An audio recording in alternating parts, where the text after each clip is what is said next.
بسم اللہ الرحمن الرحیم۔ سید ابو الحسن اصفہانی 1896۔ میرے حالات بھی ان سے مشابہ تھے۔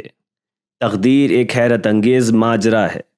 جب سب کچھ تمہاری مرضی کے مطابق ہو رہا ہو تو اچانک غیب سے ایک ہاتھ آ کر سب کچھ درہم برہم کر کے تمہیں یقین دلا دیتا ہے کہ تمہارے بس میں کچھ بھی نہیں ہے، بلکہ تمہاری حیثیت ایک ذرے کی مانند ہے اور تمہیں ہوا جہاں چاہے اڑا کر لے جائے۔ پھر تمہیں یہ احساس ہوتا ہے کہ تمہارے حالات تمہارے اپنے ہی اعمال کا نتیجہ ہیں۔ پھر تم اپنے اعمال کا جائزہ لینے لگتے ہو، تمہارے فیصلے، غلطیاں، ضد، مستقل مزاجی، اور اس کے بعد تم خود کو غموں کے اندھیرے زندان میں پاتے ہو۔ پھر تنہائی، پشیمانی اور مایوسی کا احساس تمہیں گھیر لیتا ہے۔ اس وقت تم دیکھتے ہو کہ تمہارے ہاتھ میں کچھ بھی نہیں ہے۔ پھر ایسا ہوتا ہے کہ اس زندان کے ایک گوشے میں ایک روشنی جھلکنے لگتی ہے جو تمہارے الجھے ہوئے تمام خیالات کے حصار کو جڑ سے اکھاڑ پھینکتی ہے۔ وہ حصار جنہوں نے اس زندان کی دیواریں اور سلاخیں تشکیل دی تھیں۔ دراصل وہ حقیقت تم پر اپنی حکومت آشکار کر دینا چاہتی ہے، اور تمہیں اس فہم تک پہنچنے کے لیے ضروری ہے کہ ہزاروں طوفانوں سے گزرو تاکہ یہ سمجھ میں آ جائے کہ اس عالم میں تمام امور اللہ کے ہاتھ میں ہیں۔ پھر جب تم سمجھے اور تمہیں سمجھا دیا گیا، اس وقت وہ دسترخوان بچھاتا ہے اور تمہیں اپنا ہم نشین بننے کی دعوت دیتا ہے اور کہتا ہے، آؤ میری طرح بن جاؤ اور زمین پر میرے جانشین بنو۔ تم بھی اس حیرت انگیز سفر پر روانہ ہوگے، وہ راستہ جس کے آغاز میں تمہیں 1000 خونی جگر مقتول ملیں گے۔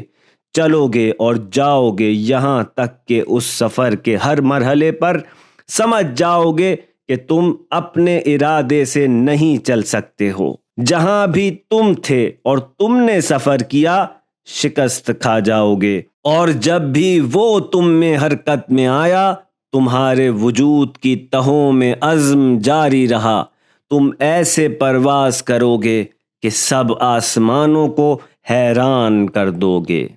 ایک لامحدود سفر جس کا مبدأ و آغاز تم ہو اور مقصد وہ ہے، اور اگر تم ہزاروں سال بھی اس تک نہ پہنچ سکو تو پھر آرام و سکون اور اطمینان حاصل نہیں کر پاؤ گے۔ میں بھی نجف کے لیے روانہ ہوا تھا، سید علی سے کچھ پہلے۔ میں ان سے چند سال پہلے سرزمین عجائب میں پہنچ گیا تھا، 11 جمادی الاول 1308 ہجری قمری۔ جب میں نے اس پاک خاک پر قدم رکھا تو اپنے وجود میں ایک عجیب طراوت کو محسوس کیا، وہ احساس جو ایران کی کسی سرزمین پر مجھے نصیب نہیں ہوا تھا۔ اصفہان اپنی تمام خصوصیات کے باوجود اپنی وسعت و عظمت و آب و ہوا کے ہوتے ہوئے میرے لیے نجف کی تنگ گلیوں کے ایک گوشے کے برابر بھی نہیں تھا۔ میں اصفہان کے اطراف میں واقع لنجان کے گاؤں مدیسہ میں پیدا ہوا۔ میں سید علی سے 1 سال بڑا تھا۔ اگرچہ میرے والد کا نسب حضرت موسیٰ بن جعفر سے ملتا تھا، وہ مشکلات اور خاندان سے دوری کے باعث میرے دینی طالب علم بننے پر راضی نہیں تھے، لیکن پھر جیسے بھی ممکن ہوا میں نے انہیں راضی کر لیا اور مدیسہ کے حوزہ علمیہ چلا گیا۔ مقدمات مکمل کر لینے کے بعد میری رسائی اصفہان اور مرزا جہانگیر خان قشقائی اور ابو المعالی کلباسی اور آخوند ملا محمد کاشانی تک ہو گئی۔ میرا نجف آنا ضروری تھا۔ میرا مولا کے محضر میں ہونا اور ان کے شاگردوں کے انفاس سے استفادہ کرنا جو ان کے جوار میں فقاہت کا راستہ طے کر رہے تھے، یہ میری دیرینہ آرزو تھی، لیکن میرے والد مسلسل مخالفت کر رہے تھے، یہاں تک کہ میں نے انہیں منا ہی لیا۔ میں نجف کے لیے روانہ ہوا اور مدرسہ قوام میں حجرہ لے کر درس و بحث میں مصروف ہو گیا۔ صاحب کفایت الاصول آخوند خراسانی نے مجھے اپنا مجذوب بنا لیا تھا اور وہ بھی مجھ پر خاص نظر رکھتے تھے۔ سب کچھ میری مرضی کے مطابق چل رہا تھا کہ اچانک مجھے معلوم ہوا کہ میرے والد مجھے لینے کے لیے نجف آ رہے ہیں۔ وہ چاہتے ہیں کہ مجھے اصفہان واپس لے جائیں۔ میرے سر پر جیسے آسمان ٹوٹ پڑا اور جیسے کوئی جنت میں داخل ہو گیا ہو لیکن اسے وہاں سے زبردستی نکالا جا رہا ہو۔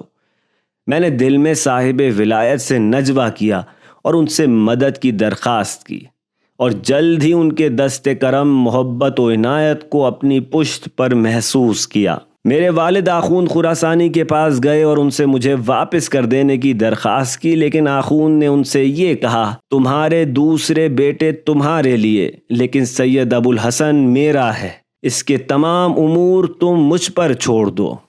امیر المومنین کی محبت کا ہاتھ میرے سر پر تھا، اور اس دست کرم و عنایت کو میں ایک بار اور اصفہان میں بڑی وضاحت کے ساتھ دیکھ چکا تھا۔ اس وقت میں 14 سال سے زیادہ کا نہیں تھا۔ دروس کی تکمیل کے لیے مدیسہ سے اصفہان جایا کرتا تھا، جہاں مدرسہ صدر میں میرا ایک مختصر سا حجرہ تھا۔ اس میں نہ کوئی قالین تھا اور نہ ہی دری۔ حجرے میں روشنی یا گرمائش کے لیے چراغ تک نہیں تھا۔ کچھ عرصے بعد موسم سرما کی ایک سرد رات میرے والد مجھ سے ملنے کے لیے آئے۔ جب انہوں نے میری یہ حالت دیکھی تو مجھے سرزنش کرنے لگے اور کہنے لگے، میں نے تمہیں منع کیا تھا کہ دینی طالب علم نہ بنو، اس راستے میں بھوک ہے، سختی ہے، فقر اور دربدری ہے۔ انہوں نے اس قدر مجھے ڈانٹا کہ میں بےتاب ہو گیا اور میرا دل ٹوٹ گیا۔ میں نے امام عصر عجل اللہ تعالی فرجہ شریف کے لیے اپنے دل میں موجود تمام ارادت کو جمع کیا اور قبلہ رو کھڑے ہو کر خونی دل اور اشکبار آنکھوں سے کہا، مولا جان آپ عنایت فرمائیے تاکہ کوئی یہ نہ کہہ سکے کہ ہمارا کوئی آقا نہیں۔ والد مجھے تعجب سے دیکھ رہے تھے۔ میں نے گہری خاموشی اختیار کر رکھی تھی۔ کچھ دیر گزری ہوگی کہ میں نے دیکھا آدھی رات کو مدرسے کا دروازہ کھٹکھٹایا جا رہا ہے۔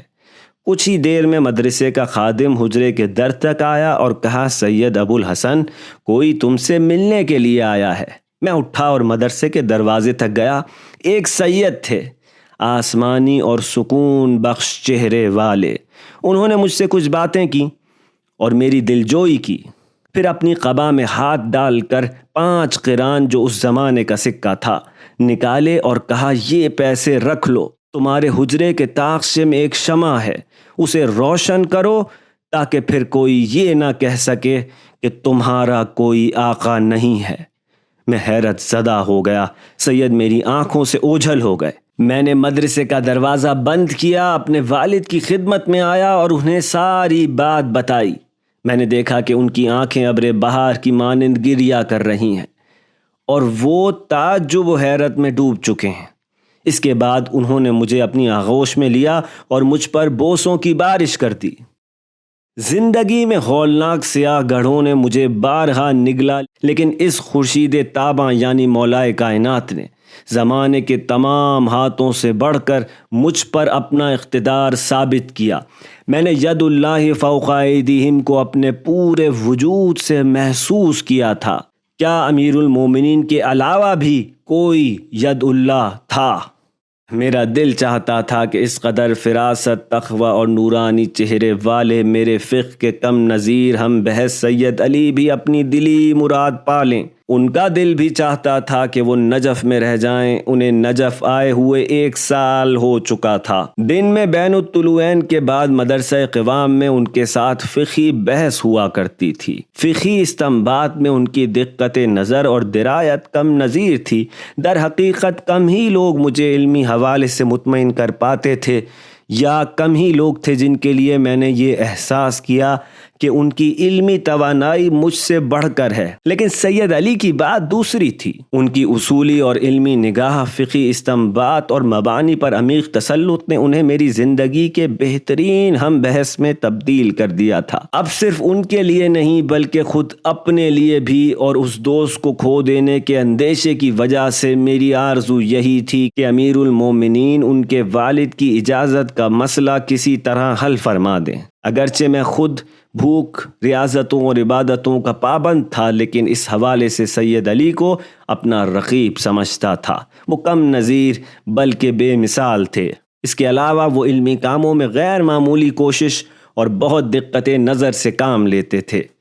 عبادتوں، توجہات اور توسل کا نور ان کے چہرے پر قابل ستائش چمک کا حامل تھا۔ جیسا کہ وہ خود کہتے تھے، وہ مجھ سے بہت محبت کرتے تھے اور میرا دل بھی ان کے پاس گروی تھا۔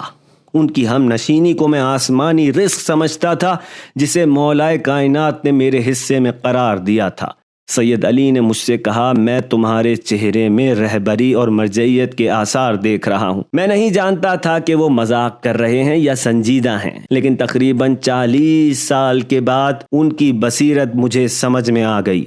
کئی مرتبہ جب میں وقت سحر حرم جاتا اور نیمہ شب کی گدائی کی جانماز بچھاتا تو انہیں بھی عبادت، سجدہ، تفکر اور ذکر و زیارت میں مشغول پاتا۔ اسی زمانے میں محسوس ہوتا تھا کہ وہ حیرت انگیز مستقبل کے حامل ہوں گے، لیکن میں یہ نہیں جانتا تھا کہ زمانے کا ہاتھ میرے اور ان کے درمیان ایک عجیب اور تاریک حجاب کھینچ دے گا۔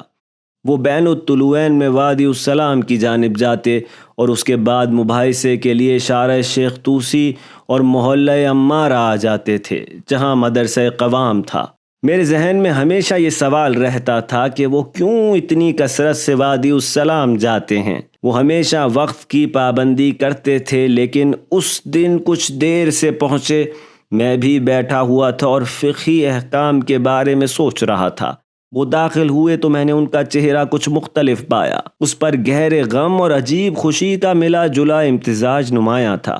بہت ممکن تھا کہ ایک شخص ان کی صورت دیکھ کر کہے کہ وہ خوشی کی انتہا پر ہیں، اور دوسرا انہیں دیکھ کر یہ کہے کہ وہ اپنے دل کے نہا خانے میں غم کا پہاڑ چھپائے ہوئے ہیں۔